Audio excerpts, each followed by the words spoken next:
Baik, Assalamualaikum warahmatullahi wabarakatuh. Baik teman-teman sekalian dimanapun Anda berada, pada kesempatan ini saya akan membagikan tutorial tentang bagaimana cara menggunakan Gnomio. Ya, sebelum kita masuk, saya jelaskan dulu Gnomio itu merupakan sebuah aplikasi pembelajaran yang biasa digunakan oleh guru ataupun dosen dalam mengelola proses pembelajaran. Jadi dengan Gnomio mempermudah dosen ataupun guru dalam mengelola kelas, jadwal, ataupun mengelola materi-materi nanti yang akan diajarkan pada proses pembelajaran. Nah, tentunya Gnomio ini berbasis online. Nah, baik, kita masuk saja. Jadi pada kesempatan ini untuk mengakses Gnomio itu biasanya kita menggunakan browser ya. Untuk browsernya terserah kita, apakah kita menggunakan Edge, apakah kita menggunakan Mozilla Firefox ataupun Google Chrome. Yang jelas yang kita gunakan adalah Google Chrome untuk mengakses link dari Gnomio tersebut. Yang untuk kesempatan ini kita coba pakai Google Chrome. Nah, ini halaman awal dari Google Chrome. Nah, biasanya pihak kampus itu sudah menyiapkan link khusus untuk Gnomio kampus. Seperti saya kuliah di Yayan Parepare, maka biasanya kalau kita mau masuk Gnomio, kita ketik saja pascayayanparepare.gnomio.com. Kemudian kita enter. Nah, inilah tampilan awal dari Gnomio Pasca Yayan Parepare. Jadi di sini ada menu login. Kalau misalnya kita belum punya akun, kita buat akun baru dulu di sini. Nah, kita masukkan nama pengguna, kemudian kata sandi, alamat surel, kemudian nama depan, nama belakang, kemudian nama kota, negara, kemudian kita checklist ini, kemudian buat anggota baru. Nah, itu langkah-langkah apabila kita belum punya akun. Tapi kalau kita sudah punya akun, kita tinggal masukkan saja username di sini, kemudian password di sini. Nah, apabila username-nya hafal tapi passwordnya tidak tahu, kita bisa masuk di sini, lupa kata sandi, kita masukkan nama pengguna, kemudian cari berdasarkan nama pengguna bisa, cari berdasarkan email juga bisa. Nah, nanti verifikasi untuk lupa passwordnya itu akan masuk di Google, di email kita. Oke, sekarang kita masuk di akun yang sudah ada. Ini akun saya, kita coba masuk. Saya sudah punya akun, username, kemudian password. Kita coba masuk. Ya, inilah tampilan awal dari Gnomio. Jadi di sini ini merupakan salah satu media pembelajaran yang cukup baik untuk kita gunakan dalam mengelola kelas, ya, mengelola pembelajaran. Tentunya ini bisa bermanfaat bagi guru dosen untuk agar pembelajaran itu bisa lebih rapi, lebih teratur dalam proses pembelajarannya. Nah, ini tampilan awal. Jadi tampilan awalnya seperti ini. Jadi untuk masuk mengelola kelas, kita masuk di kursusku, kemudian kita membuat satu mata kursus. Ini saya sudah buat sejarah kebudayaan Islam, ya. Di sini kita akan membuat membuat sebuah perencanaan proses pembelajaran itu dari awal sampai satu semester, ya. Ini saya sudah buat satu semester. Ini khusus sejarah kebudayaan Islam kelas 7 semester 1. Nah, untuk administrasi pembelajaran saya masukkan di sini yaitu silabus, kemudian promes, kemudian pertemuan pertama, pertemuan kedua, ketiga, keempat, kelima, kemudian UTS-nya. Ya, setelah UTS nanti ke-7, ke-8, ke-9 sampai ujian semesternya. Nah, di sini kita bisa mengelola kelas itu sesuai dengan keinginan kita. Tentunya kita acuannya apabila kalau kita di sekolah atau di madrasah, kita harus mengacu ke silabus, ya. Kemudian mengacu ke promes tentunya. Nah, untuk mengelola cara membuat mengelola kelas, mengelola pembelajaran, yang kita coba hidupkan dulu mode ubah. Kemudian untuk menambahkan topik, kita tinggal klik di sini tambah topik. Nah, misalnya kalau topik kita ada 16, kita tambah sampai topik ke-16, tapi kalau kita hanya mempunyai 12, tergantung dari materi yang akan kita ajarkan. Jadi kalau semakin banyak materi, semakin banyak topik yang kita tambahkan, gitu ya. Nah, jadi untuk menambahkan topik seperti ini tadi, kita tambahkan topik. Untuk merubah namanya, kita bisa klik gambar pensil atau pena yang ada di kanan, kemudian kita tulis misalnya materi pembelajaran 1. Oke, enter. Nah, maka judulnya akan berubah seperti ini. Nah, pada saat materi pembelajaran 1 sudah muncul, ini adalah topik. Tentunya dalam satu topik itu ada akan muncul sub-sub materi apakah yang akan kita ajarkan pada materi ini. Nah, untuk menambahkan kita bisa menambahkan aktivitas, ya. Jadi klik di sini. Nah, di sini muncul beberapa aktivitas atau sumber yang bisa kita gunakan. Apakah dia bentuk berkas, buku, folder, forum, glosari, H5P, halaman kuis, dan sebagainya. Nah, inilah alat yang bisa kita gunakan dalam mengelola pembelajaran. Nah, saya coba contohkan satu berkas. Ya, kita coba pakai berkas dulu. Nah, untuk berkas ini biasanya kalau kita mempunyai suatu file yang nantinya akan di-download oleh siswa. Jadi nanti misalnya kalau kita punya sebuah jurnal ataupun apa, ini nanti jurnal akan di-download oleh siswa. Jadi kita tinggal masuk pakai berkas ya. Jadi misalnya saya contohkan tadi ya, silabus SKI kelas 7 semester ganjil. Nah, kita tulis deskripsinya, download dan cetak silabus ini sebagai acuan dalam proses pembelajaran. Nah, kemudian ini nanti kita tampilkan di deskripsinya, kemudian kita masukkan berkasnya. Kita cari. Ini ada silabusnya. Kemudian kita unggah. Ya, apabila sudah masuk seperti ini, kita langsung simpan saja. Ya, kita lihat hasilnya. Ya, hasilnya seperti ini ya. Materi pembelajaran 1, berkas, silabus, SKI. Jadi apabila siswa nanti mengklik silabus ini, maka otomatis langsung akan ter-download seperti ini. Ini. Nah, ini untuk berkas ya. Ya baik, selanjutnya kita lanjut. Tadi kita sudah bikin berkas, jadi berkas tadi apabila diklik linknya, silabusnya itu langsung download secara otomatis. Jadi ini biasanya kita gunakan untuk berkas ya.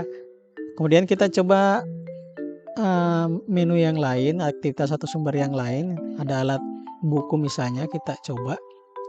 Jadi buku ini biasanya kita gunakan apabila kita ingin memberikan sebuah buku elektronik kepada siswa untuk dipelajari. Jadi misalnya kita tulis buku elektronik atau ini buku panduan ya.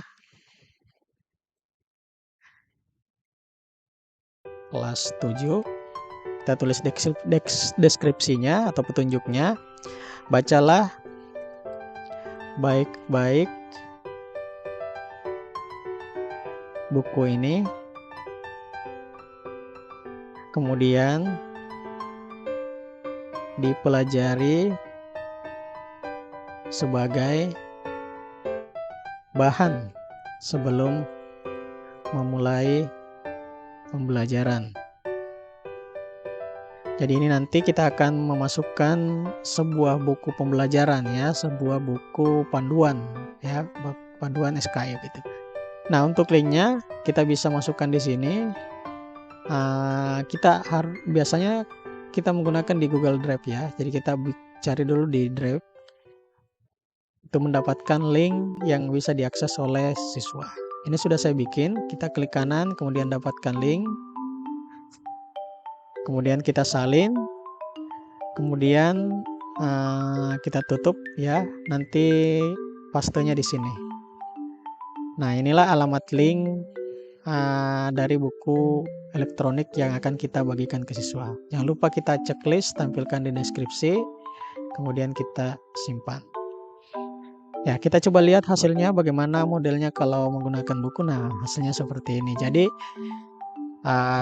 setelah siswa nanti mengklik ini, maka dia akan diarahkan ke sini ya, ke Google Drive untuk kemudian bisa di-download, kemudian bisa juga dibaca-baca di sini. Nah, itu tadi untuk yang menu buku. Oke, sudah ada 2 menu yang kita sudah pelajari. Yang pertama tadi masalah berkas, kemudian ada buku. Nah, sekarang kita coba bagaimana caranya membuat sebuah link video seperti ini ya. Jadi caranya kita bisa menggunakan link URL ya, karena kita akan bagikan link YouTube kepada siswa untuk kemudian nanti dipelajari ya. Jadi ini khusus untuk video pembelajaran. Coba kita gunakan URL-nya. Ya, kita masukkan di sini misalnya nama, di sini misalnya materinya. Jadi nama di sini materinya misalnya contoh ya, contoh misalnya materi haji dan umroh. Nah, kemudian untuk URL-nya, YouTube-nya kita bisa masuk di YouTube. Saya coba masuk di YouTube saya.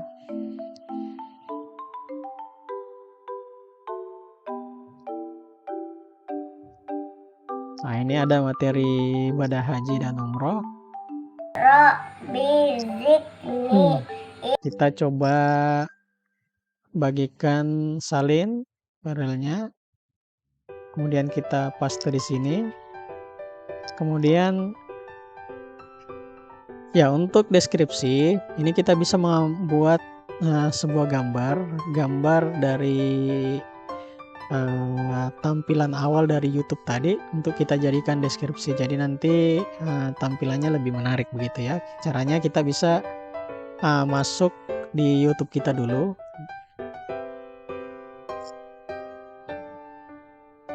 Kemudian kita coba telusuri haji dan umroh tadi ya. Ini bisa kita ambil. Jadi caranya saya pintul, kemudian kita blok.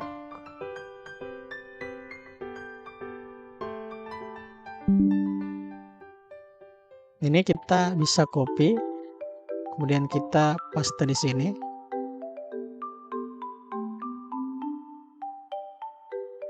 Ya, nanti kita klik ini blok, kita copy dulu alamatnya. Blok, masukkan URL-nya, paste, kemudian buat tautan. Nah, maka hasilnya akan seperti ini.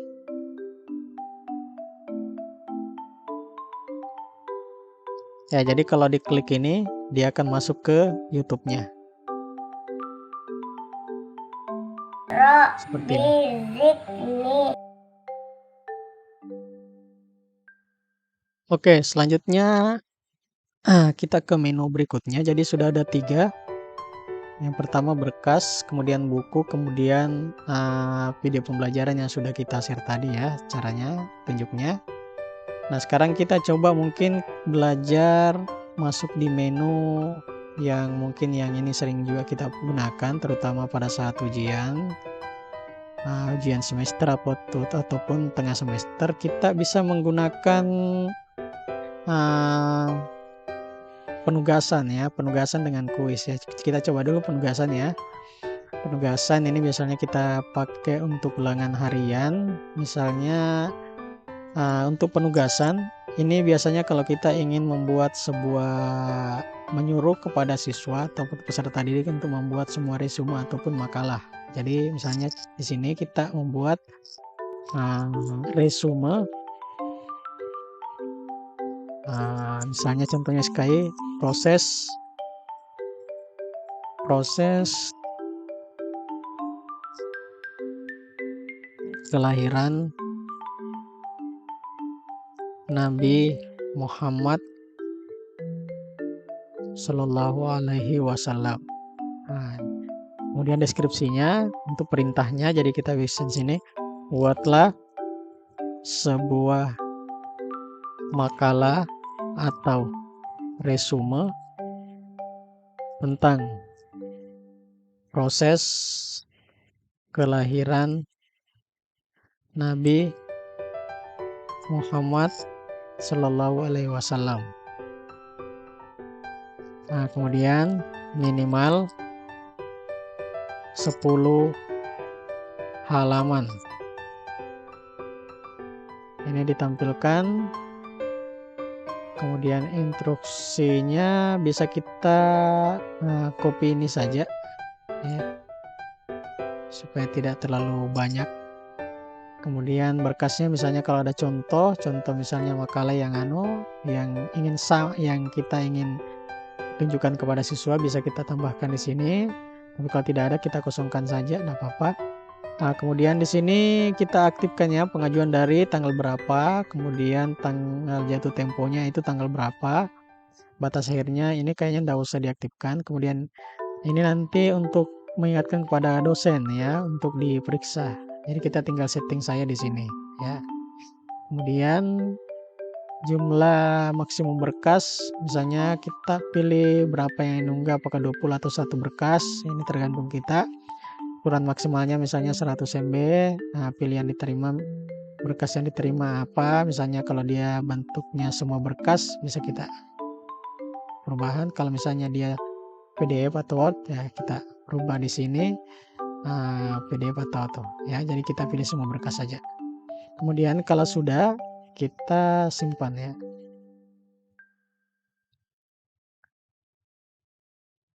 Nah, maka hasilnya akan seperti ini ya. Ini penugasan, kalau diklik ini nah nanti akan muncul seperti ini, dibuka jatuh tempo gitu ya. Nanti kita kasih nilai nilainya nanti di sini ya. Kalau misalnya dia sudah mengupload, kita bisa kasih nilai di sini.